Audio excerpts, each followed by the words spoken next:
Okay, good afternoon, everybody. Come on, happy Friday. We made it. Okay, so joining us today are two critical members of the President's Economic Team and Cabinet, CEA Chair Cecilia Rouse and OMB Director Shalanda Young. They need no introduction and have joined us in the briefing room before. And so I'm going to keep it short, but a couple things I do want to say at the top about the two of them. Chair Rouse has led the Council of Advisor for 2 years as of Sunday.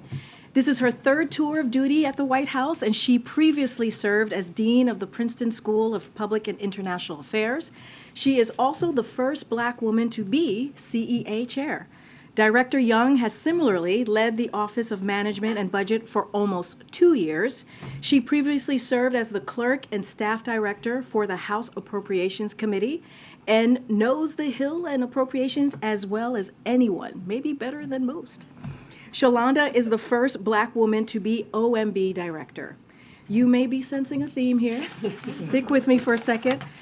But I do want to take a moment to note the historic nature of the moment that you see in front of you right now. All three of us are historic first in our roles. The first Black woman to serve as CEA Chair, OMB Director, White House Press Secretary, the first Black woman right in front of you for all of those three important key roles in the administration. Now, that did not happen by accident. It is thanks to this president, President Biden's leadership and commitment to building an administration full of the best and the brightest. And I am so proud to be standing with two of the best and the brightest in this administration. So with that, I will turn it over to Director Young and also Chair Rouse. But thank you. How do you follow that? Just to pile on just a little, I have to thank CC Rouse. This is probably our last time getting to do this road show together.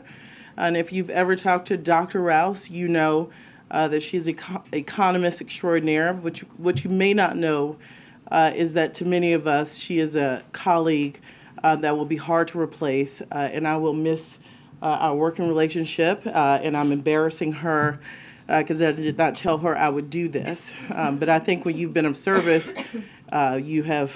your kids don't see you a lot. It's worth taking a minute just to say thank you.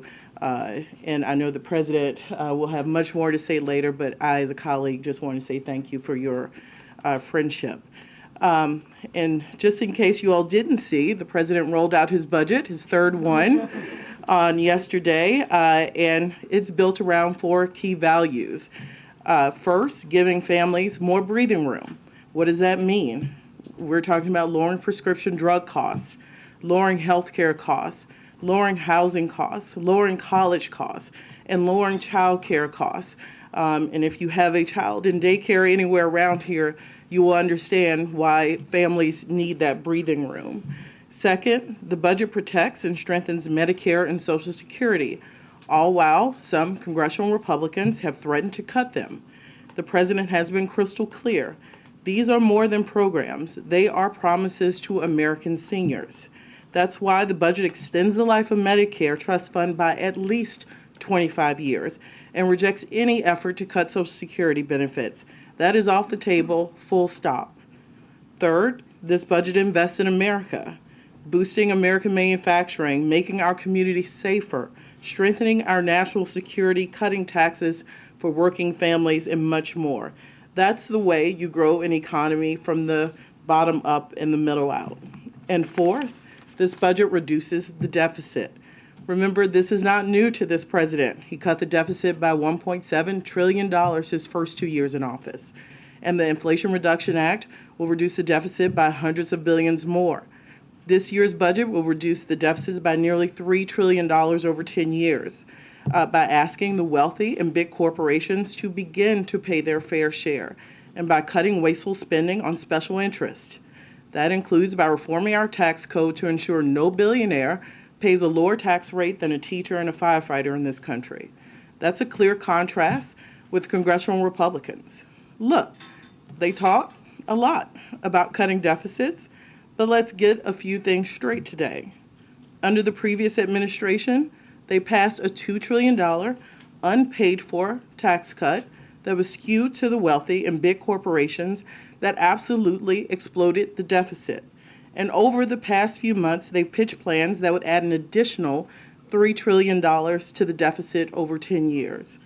Now, this morning, we get another proposal from the House Freedom Caucus. Let's talk about what it says about what they value. This is a plan that would have devastating consequences for our national security, cut the legs out from the middle class, endanger community safety, hurt our seniors, and cost manufacturing jobs. And here is the kicker. For all the talks of deficit reduction and fiscal responsibility, this would reduce the deficit by $0, not a single penny. Also, tax cuts for the super wealthy can stay in place. So the contrast here is pretty simple. The president has laid out a detailed budget that will lower costs for families, protect Medicare and Social Security, and invest in America while reducing the deficit. And the very next day, congressional Republicans come out with a plan that would sell the middle class out in order to protect tax breaks for special interests and the super wealthy, while doing absolutely nothing to reduce the deficit. That's a debate we're eager to have. Thank you. Well, thank you for having me here today. So I want to use my opportunity to talk about the President's fiscal year 2024 budget that was released yesterday, but spend a little bit more time with the new jobs data that came in earlier this morning and the look ahead. So first I'll start with the budget. This budget builds on the solid economic gains of the first 2 years of this administration. The challenges faced by the American economy during these last 2 years have been extraordinary. The dual human tragedies of COVID-19 and Russia's unprovoked war against Ukraine continue to reverberate through every facet of our country. Nevertheless, the U.S. economy has remained resilient. The United States ended 2022 with an economy that was 5% bigger in real terms than it was just before the pandemic, the strongest 3-year performance of any G7 economy. Further, this morning, we learned that the employment rose by 311,000 jobs in February, and that the labor force participation rate among private-age Americans rose 0.4 percentage points in January. It has not been this high since 2008. At the same time, we know that inflation remains too high. However, even there, we see signs of easing, as annual inflation, as measured by the CPI, has fallen for 7 months in a row. We'll receive updated data on that on Tuesday. Taken together, these data are consistent with a robust recovery, one that has put us on a solid position to continue on a path forward towards sustainable growth that is more broadly shared. So the President's 2024 budget builds on this growth in 2 very important ways. First, this budget is fiscally responsible, as Director Young just outlined. Second, the budget takes steps to further support our workforce and invest in human capital with policies such as paid leave and childcare that both increase our economic capacity and help to make it easier for workers to actually go to work and balance their responsibilities. So finally, a word about our budget forecast. So we finalized our forecast last November. Since then, data have become available, including today, and some of those data from 2022 and even earlier have been revised for technical reasons. So with every new release and revision of technical data, we've learned something new about the economy and have also revised our view of it. We've continued to learn a lot about just how unconventional this recovery has been. So I think that if you told most conventional macroeconomists last June that we were about to get 7 straight months of annual inflation reduction, they would have told us that the unemployment rate would have to rise over that time. Instead, we've seen that the unemployment rate in February was the same as it was last June. And labor force participation rate is 0.3 percentage points higher. I mention this to underscore that we are in unprecedented times. And if we were producing our Troika forecast today, we'd incorporate new data and information from the past few months. As I've emphasized repeatedly, we're confident we'll get back to steady and stable growth. However, the road there will continue to be a bumpy one. But let me end where I began. The strength of our recovery has put us on solid ground to weather economic shocks. And the President's 2024 budget presents a fiscally fair and responsible approach to continue the progress we've made so far, to invest in America and meet our future challenges. Thank you. Okay, we'll take a couple questions. Go ahead. I just wonder if we can get your reaction to the failure of Silicon Valley Bank and whether you're concerned that other banks may fail as well. Sure. So the most important thing that I will say here is that our Secretary of the Treasury, Secretary Yellen, is closely tracking the developments with the Silicon Valley Bank.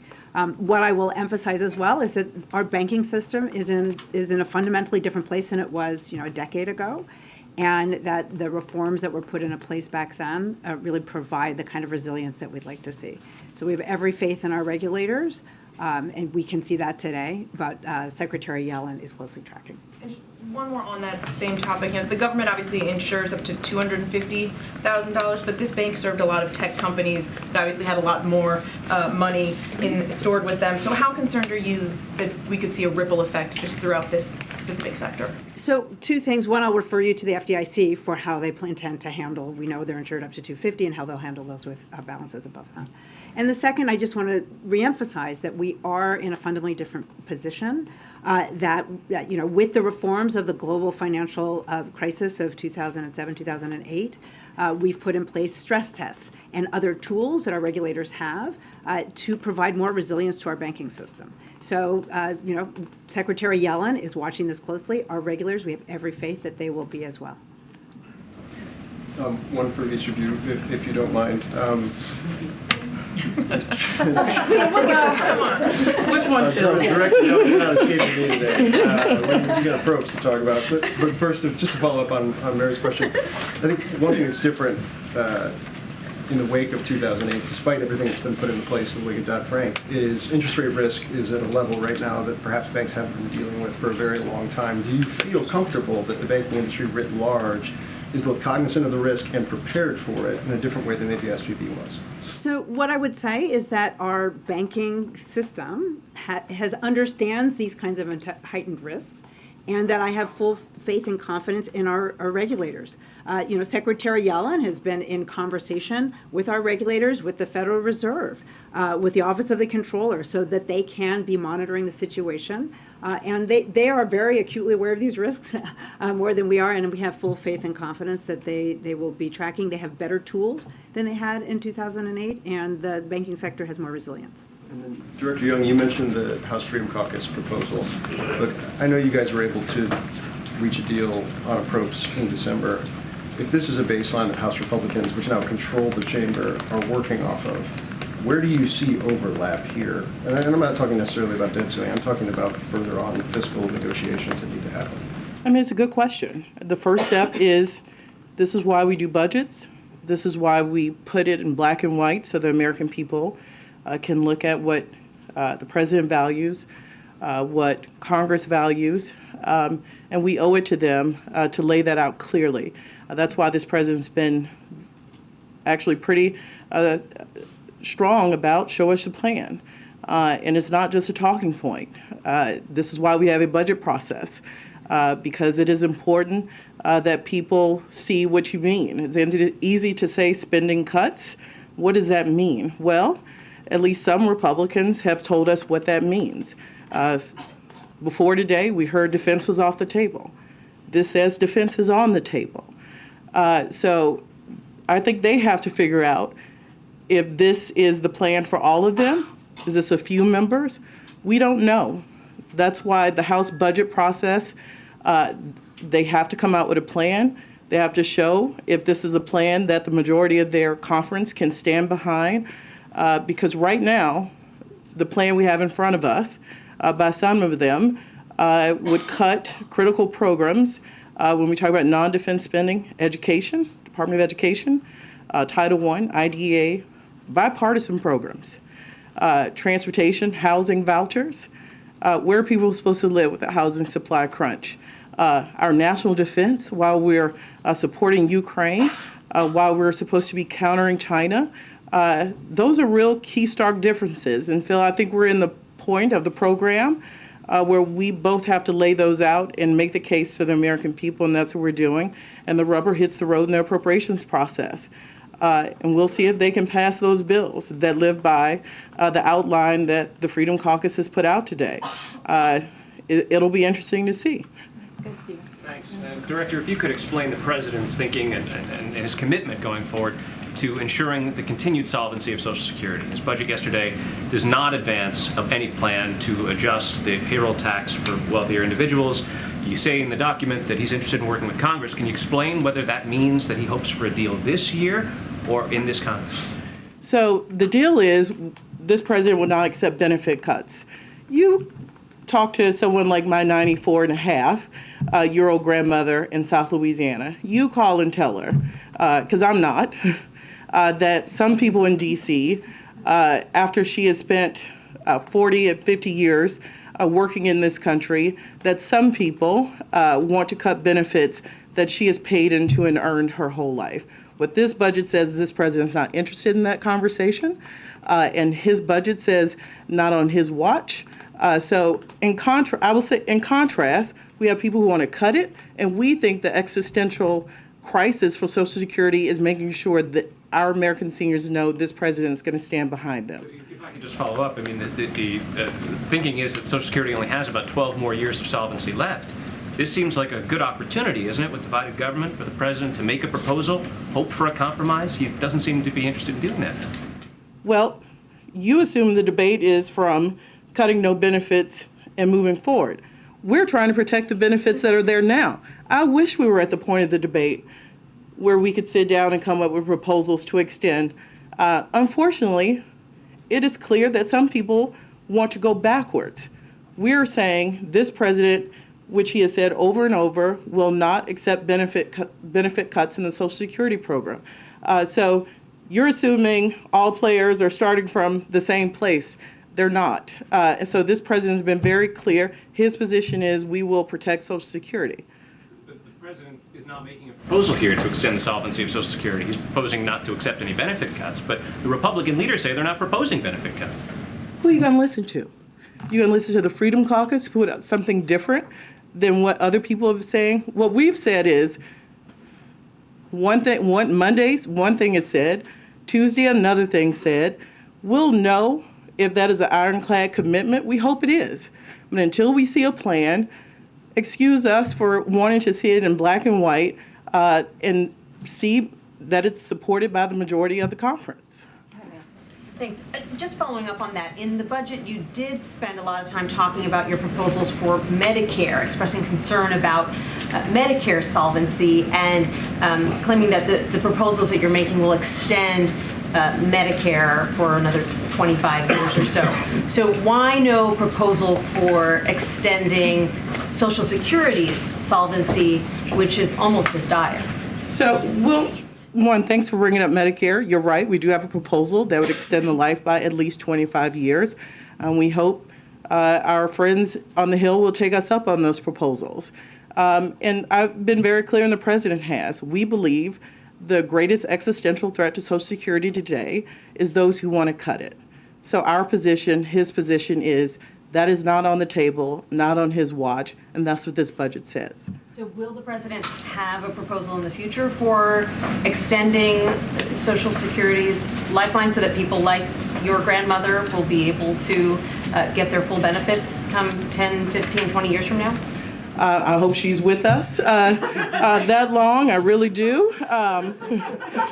But what this president will do is make sure he is a backstop and will stop attacks on the program from people who want to cut it. I want to follow up on that, but about Medicare. The proposal to keep Medicare solvent includes increasing taxes, which is something that Republicans have called a non-starter. So given that, where are the conversations happening about keeping Medicare solvent, given that it is dire and expected to run out in a matter of years as well, the trust fund? So remember, the budget writ large, this is a start of a conversation. This is a... So budgets, this is the president's job. His job is, and Congress told all presidents, send us a budget. Show us what you would do, what you value. This president has done that. Now, it was his choice to put forward proposals that extended Medicare, and he'll work with anyone who wants to work with him to do that. Look, the net income tax was always supposed to go to Medicare. We're correcting something that should have happened a long time ago. Are we asking those making over 400,000 to pay more? We are, to extend, and it has a dual benefit. It not only extends the trust fund life, it helps us reduce the deficit. So we think it's a good proposal, and we hope people take us up on I it. want to follow up with you on the debt limit. The president has been very clear he's not going to negotiate over increasing the debt limit. Will there be a parallel negotiation, though, with Republicans? In other words, would he agree to sign something that raises the debt limit unilaterally and then simultaneously have negotiations about potential cuts, which I understand you're still waiting to see the details of? Yeah, I've really tried in 20 years not to deal in hypotheticals in this town. That is a good way to get oneself in trouble. And I've been in a lot of funding debates over the years. They end differently every year. But guess what? They happen every year. So I know there's a lot more rhetoric around it with a new House majority, but we just worked together and beyond, and most critics thought we could not find a path on a bipartisan basis in December, and we did. But is this a possibility, though? I understand you don't want to lock yourself into a hypothetical, but is it a possibility that you would have parallel negotiations? I will say we talk, Democrats and Republicans, every year. That is the only way to get government spending bills done. So that happens every year, and we expect it to happen this year. Can I ask you one more on S&P? It is the 19th largest bank in the U.S. It went down in about 40 hours. What do you say to Americans who have real concerns today about their hard-earned savings and money? Yeah, absolutely. And this is why we have the FDIC and other safeguards in place in our banking system. And what I would say to them is that our Secretary of the Treasury, Secretary Yellen, the bank regulators, those who provide the guardrails and are safeguarding, are closely watching and are prepared to use the tools that they need. The FDIC stepped in very quickly here. And that's what they were doing, was protecting the deposits of those up to $250,000, and then they have a way to unwind the rest. So I will refer you to the FDIC. I will refer you to Treasury that is monitoring the developments in the system.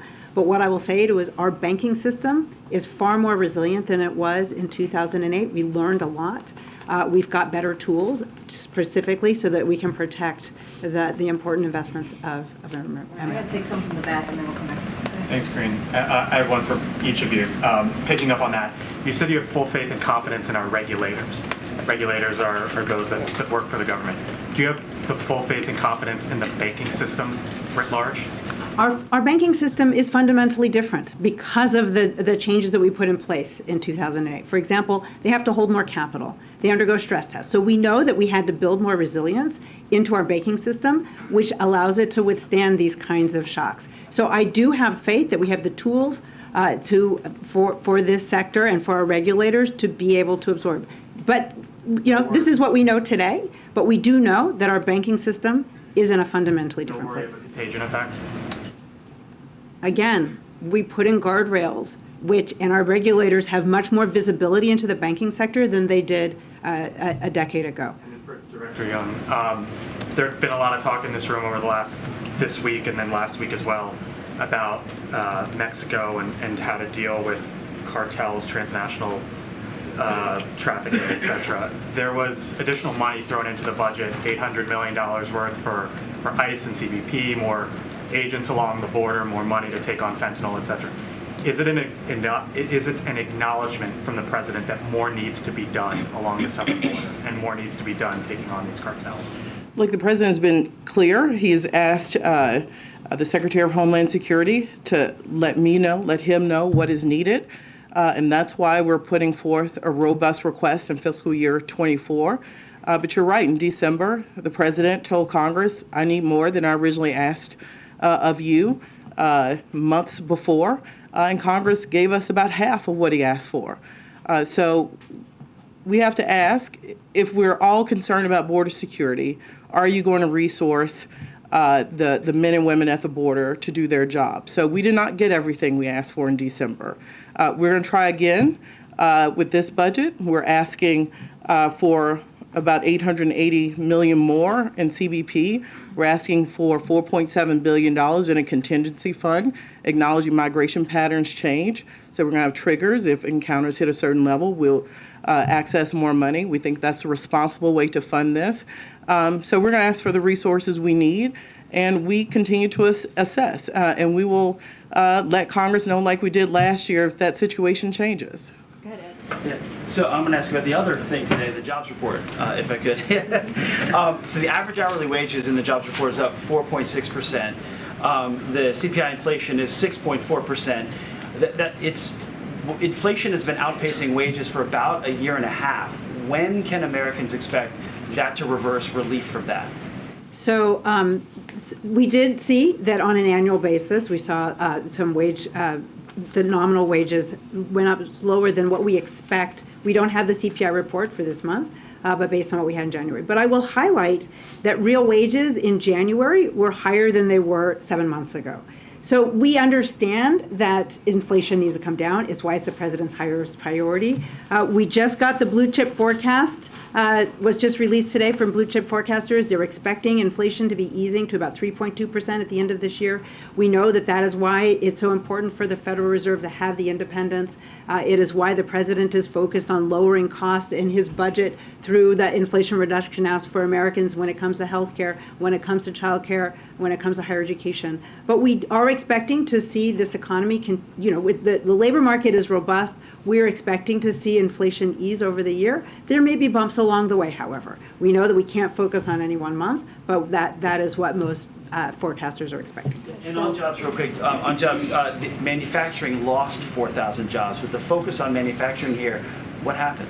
So again, yes, but we had 1 month, and we don't like to focus on any 1 month. And if we look at the manufacturing growth overall, they're higher today than they were almost 2 years ago. We've seen more manufacturing growth in the last 2 years than we have in previous recovery cycles. Again, I want to emphasize it's really important not to over-focus on any 1 month of data. But if we go back to the president's policies, if we look at the bipartisan infrastructure law, the CHIPS and Science Act, those are even the Inflation Reduction Act in terms of the investments in the green energy transition. All of those are going to bring the kind of manufacturing jobs that we know are so important to both rebuilding the infrastructure in this country, which is very important for building our economic growth, building our economic capacity, and will offer those kind of manufacturing jobs which are so important for a lot of American workers, especially those without a college degree. Go ahead, Phil. Thank you. I have 2 questions for Director Young. The first is, for the Pentagon, the president is requesting $842 billion. That's a 3.2% increase from last year, but inflation is at 6% currently. So how is that not a cut in real terms? So remember, it matters what we spend the resources on. This defense budget was built on the National Defense Strategy. As you can imagine, we tend to get from Congress a lot of things that this administration did not prioritize.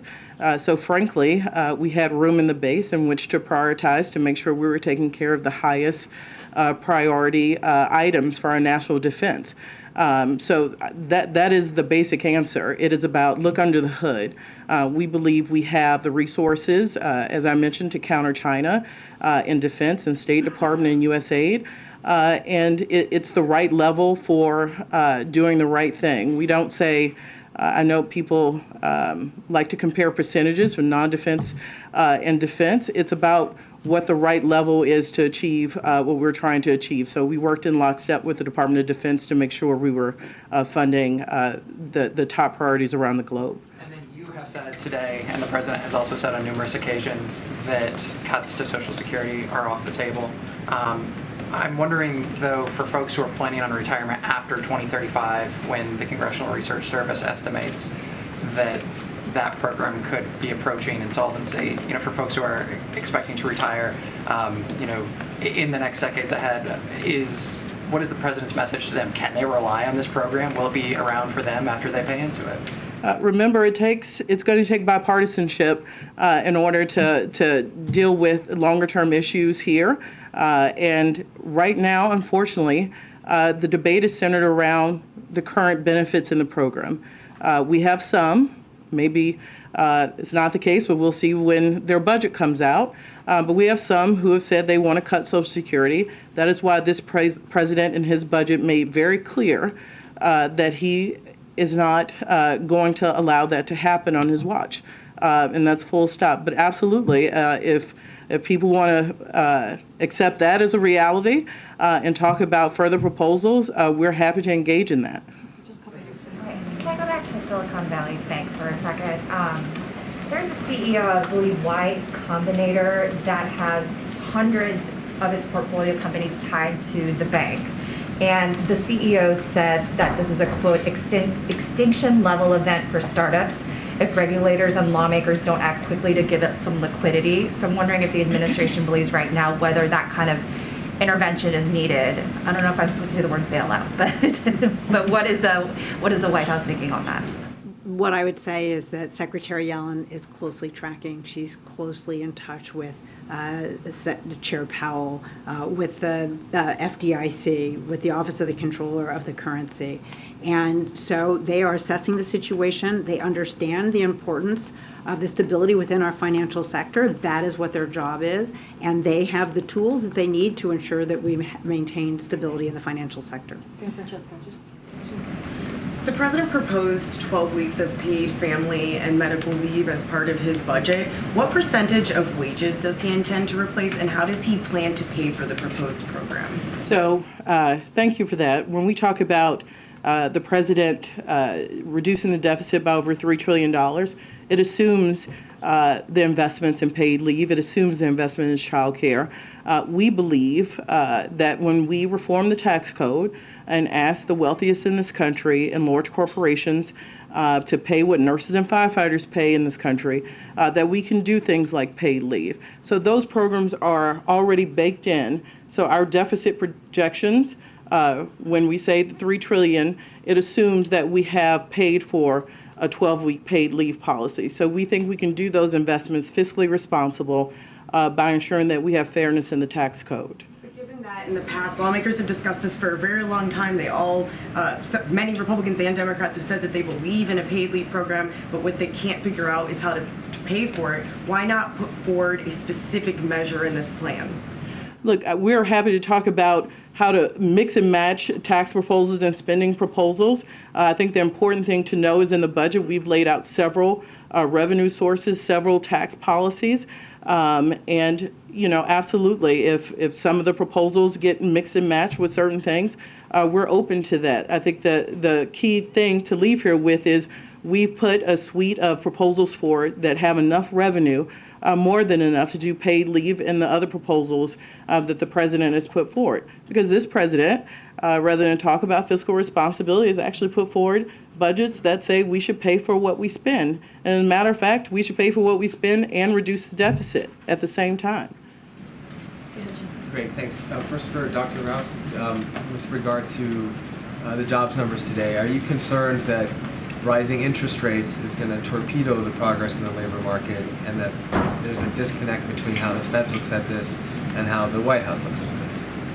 So what I would say is this: look, this jobs report. Yeah, that does sound different. This jobs report reflects that we have an economy that remains resilient, and the president respects the independence of the Fed and understands they have a dual mandate. So their dual mandate is both price stability and maximum employment. So I have full faith that they are focused on those two goals. What I will say is that the resilience that we see in this labor market defies expectations of traditional macroeconomists.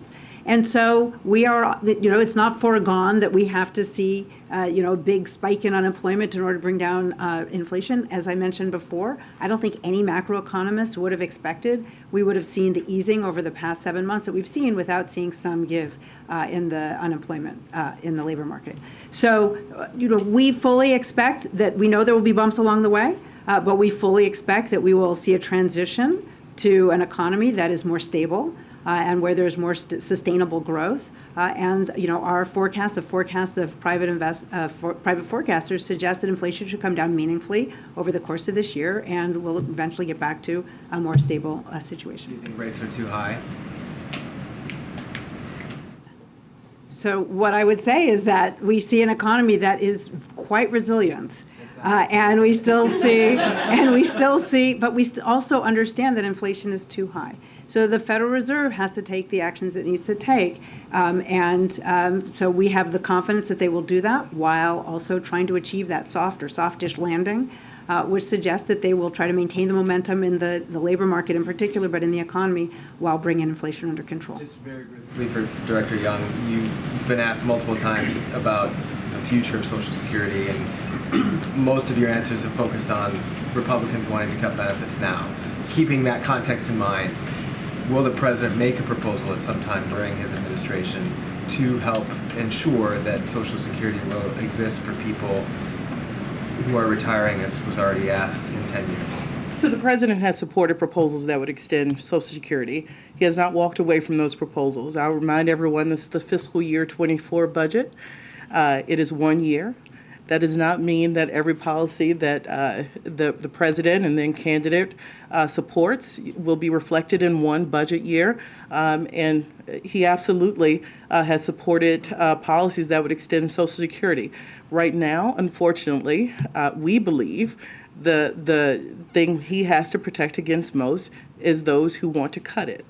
So you're right, this is about a contrast.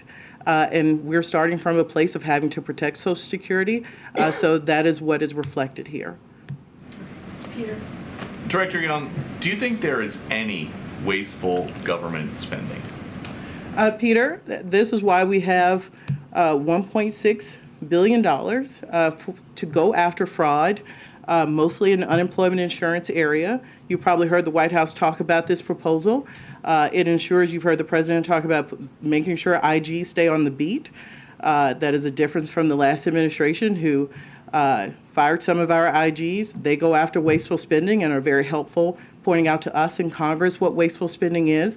That is why you see that proposal to make sure that we go after fraud and waste in government programs and after crime syndicates who are abusing programs that should be there for those Americans who need it. So no, the criticism from Republicans in Congress is that this budget just makes the government too big. You don't think so?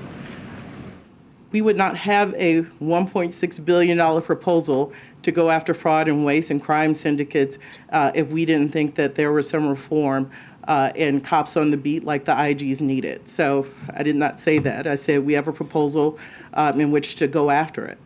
All right. Thank you. Thanks, guys. Thank you. Thank you.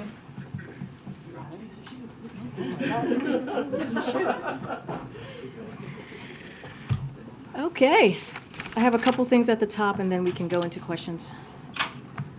So as you all know, I guess you guys all saw, President Biden is meeting with President Ursula von der Leyen of the European Commission, which is happening currently as we're standing here, as I'm standing here and you also are sitting there. Transatlantic economic issues. I was trying to be a little bit more smooth about that and it was not smooth. Okay, transatlantic economic issues will be the central focus of the meeting, including our Inflation Reduction Act and the EU's Green Deal Industrial Plan. We also expect them to discuss our continued partnership to support Ukraine and the Windsor Framework. Coming out of the meeting this afternoon, we hope to be able to begin negotiations on a targeted critical minerals agreement and a dialogue on subsidy transparency. We also hope to be able to jointly commit to a deadline for finalizing negotiations on the global arrangement on sustainable steel and aluminum. We announced yesterday, as you all saw, that the President and the First Lady are looking forward and are going to be headed to Ottawa, Canada on March 23rd to the 24th. And so President Biden will reaffirm the United States commitment to the U.S.-Canada partnership and promote our shared security, shared prosperity, and shared values. While there, President Biden will meet with Prime Minister Trudeau. They'll discuss a wide range of topics, including defense cooperation, strengthening our supply chain resilience, our efforts to combat climate changes, as well as regional and global challenges like supporting Ukraine, addressing irregular migration, and combating the synthetic opioid crisis. While there, President Biden will also address the Canadian Parliament, and as you all know, we will have more to share as we get closer to the travel dates. One thing that I wanted to share or speak to this afternoon is basically what we have seen this past this past couple of weeks. So I just want to take a step back a moment and really call out the shameful, hateful, and dangerous attacks that we have been seeing on the LGBTQI community, as we've seen this week, as I said, and also last week.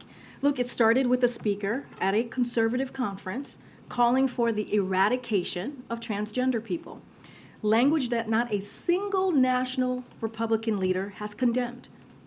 In Iowa and Tennessee, Republicans are now calling for legislation to attack gay marriage and protections for same-sex couples. In Florida, just Florida alone, Republicans introduced 20 bills on a single day to roll back the rights of LGBTQ community. One of those bills would give the state the right to remove kids from their parents just because that kid is transgender.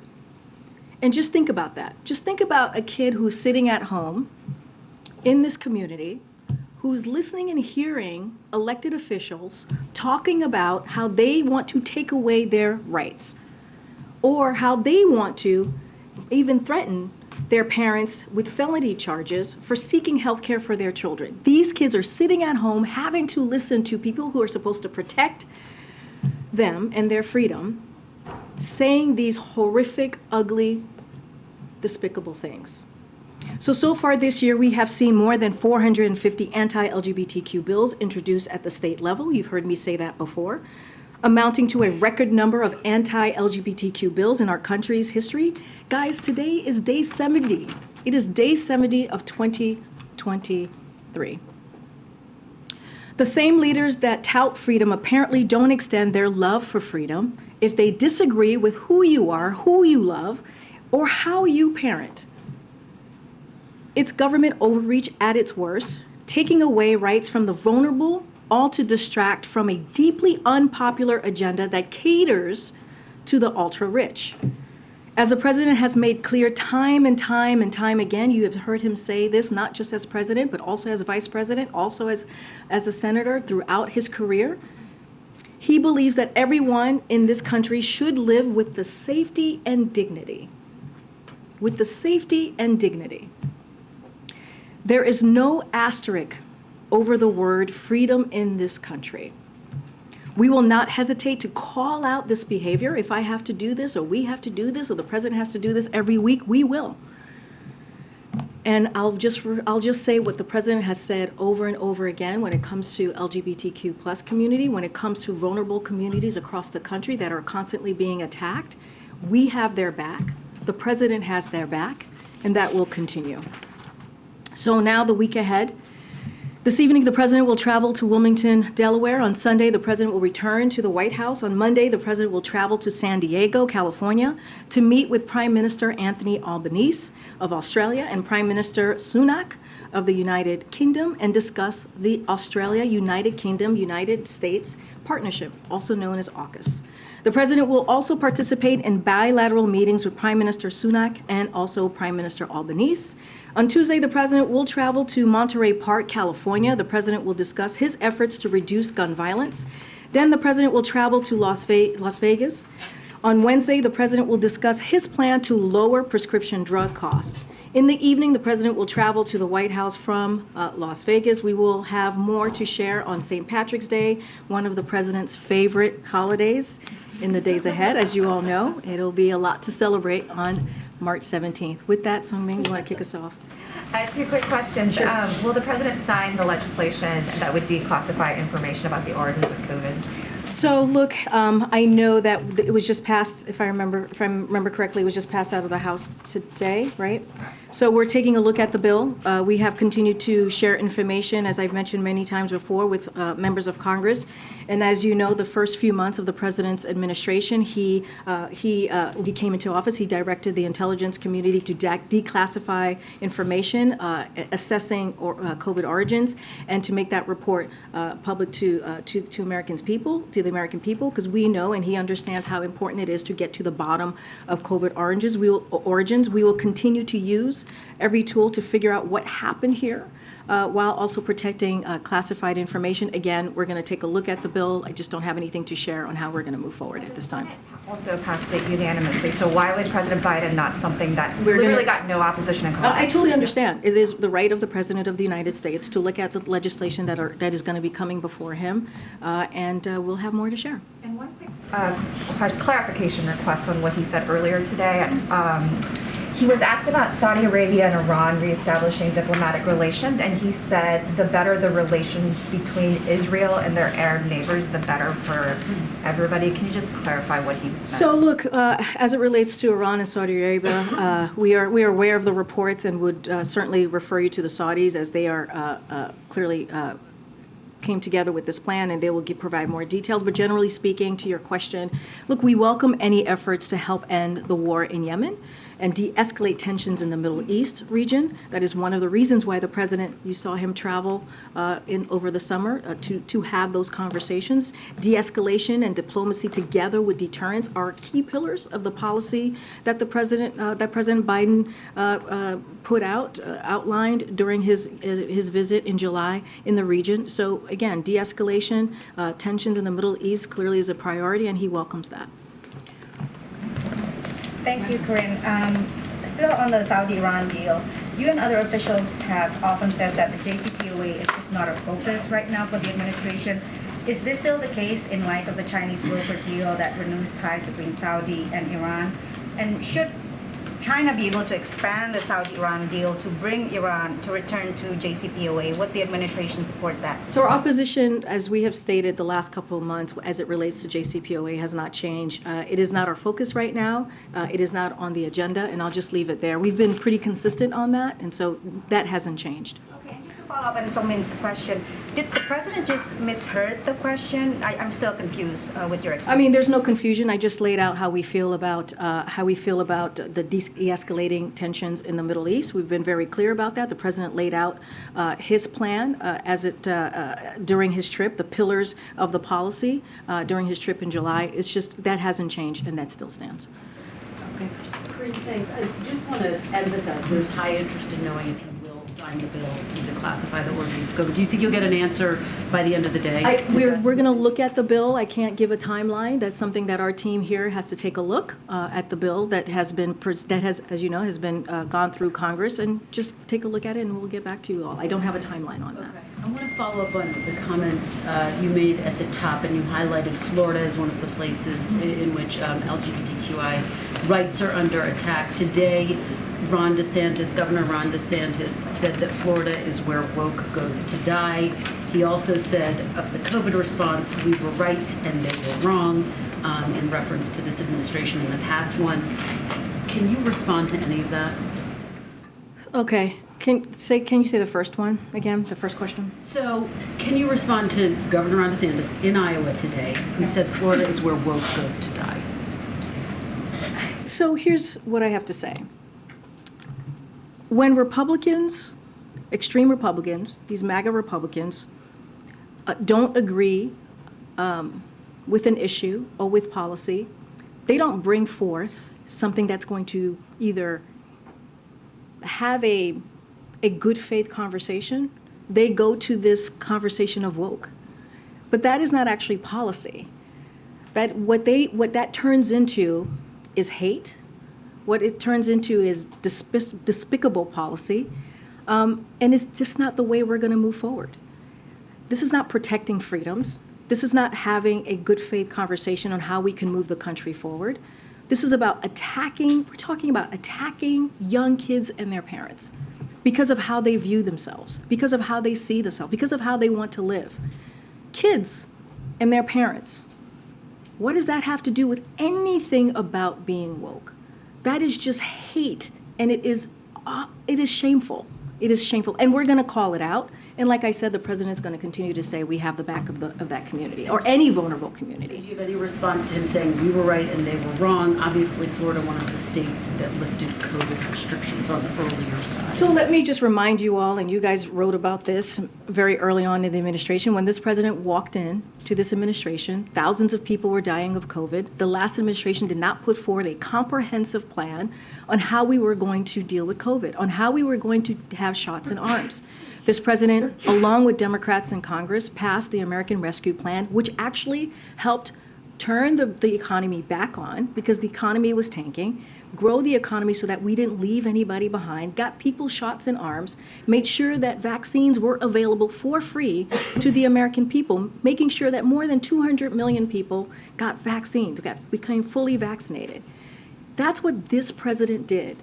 This is how he moved forward to make sure that you guys are sitting here, we're standing here, and we're able to sit next to each other. Most of us, majority of us don't have masks on. Many of us are able to, who have kids, our kids are back at school. When we came into this administration, schools were closed. Small businesses were shutting down. So, we just talked about the budget, the president's budget plan, about his values, what he sees the value for the American people. This is what we're talking about. We're talking about how we're going to deliver for the American people. And very quickly, Karine, one more topic. Democrats now are joining the calls for President Biden to go to East Palestine. He has said he plans to go. What are the plans for him to go? Why hasn't he gone yet? So I've been asked this question multiple times, as you know, Kristen. Look, the president, when the chemical spill happened on February 3rd, you saw the federal government act right away. Within hours, you saw the EPA on the ground, DOT was on the ground, and the president made sure that we responded on the federal level so that the people of East Palestine were made whole again. I don't have a trip to announce at this time. Again, this has been a priority for the president. He's been updated very regularly. He's spoken to the governors of Pennsylvania, the governor of Ohio. His team has been on the ground multiple times. You've seen the EPA administrator go down to see the community, to see it for himself what has occurred, that he's been there about 3 times. And you have seen multiple agencies on the ground also making sure that we make the community whole again, and also holding to account Norfolk, Suffolk. Understood, but now Southern, that now that all of that is in place, Democrats are saying it's time for him to get down. And he said, when he was asked the question, that he will be there. I don't have a timeline for you. The president answered this question directly when he was asked a couple of days, and he said he's looking forward to going down. Just don't have a timeline to share. Go ahead, Tam. Yeah, thank you. Do you have any update on when a decision will be announced on the Willow project? And can you confirm that the president was participating in conversations on the project this week? How actively involved has he been? Well, I think I confirmed, I don't know, earlier this week that he had discussions with the delegations of in Alaska. So I did confirm that he has had those conversations. Look, as I said also on that day, that this process is led by the Department of Interior. They're the ones who make the decision, the Secretary of Interior. So I would point you for any specifics or timeline or details on that to Interior. I know that Chair Rouse said that Secretary Yellen is actively engaged in the Silicon Valley Bank issue. I'm wondering, has the president been briefed on this? Has he talked to Secretary Yellen? What is his involvement today? That's a good question. I haven't had a chance to speak to the president. Just as you know, this has been reoccurring over the last couple of hours. What I can say for sure, and certainly I'm going to let the economist who is in front of you all speak to this, let her word sit, but I just follow up and say Treasury is certainly tracking this recent developments and remains in touch with regulators. And so for any specifics or details on that, certainly I would refer you to Department of Treasury. This has been developing over the last couple of hours. I just haven't had a chance to speak to him about it. One quick follow-up. I know two of my colleagues asked about this. I think the reason that there's confusion about the president's comments earlier today is because he was asked about a relationship between Iran and Saudi Arabia and brought up Israel. Obviously, Israel is a neighboring country, but it's not party to this new arrangement. Did the president just mishear the question? Did you have a chance I have to be very honest. I didn't hear the question that was posed to him, and I didn't hear how he answered it. So I would need to hear it for myself before I can give you an answer. What I can say to you is what, more broadly, how we see the relationship and how important it is to de-escalate in the region at this time and in the Middle East. And so that's why the president, one of the things that was on the president's agenda was just that. When he went in July, he went to Israel, as you know, he went to Saudi Arabia, as you know, and it was important. It was important trip to have. I just have to go back and see exactly what he said. I just want to make sure I say it, I respond to you in the right way. But what I can speak to is more broadly how he sees this relationship. And just one last quick one. Obviously, on Monday, he's going, as you said, to California in connection with the AUKUS deal. This was something that particularly upset the French when it was announced months ago. I'm wondering if the president plans any outreach. I know he recently spoke with Macron. Yeah, I was going to say he recently, ahead of this or after this event, if there's anything he might do. No, it's a good question. As you know, he spoke to President Macron just last week. Don't have any future or upcoming conversations to be had around this trip. Do you know if AUKUS was brought up on that call? I know we had a readout. I just don't, outside of that, I don't know if, I don't have anything else to share. Okay, good, Phil. Thanks, Karine. One of my colleagues had a pretty extraordinary interview with an Iranian or a U.S. citizen that's being held in Iran now for several years, appealing to the president for his help in securing his release. I'm wondering if the president is aware of that interview happening from inside the Evin prison, and also if he's willing to meet with the Namazi family in the wake of the plea from Siamak Namazi.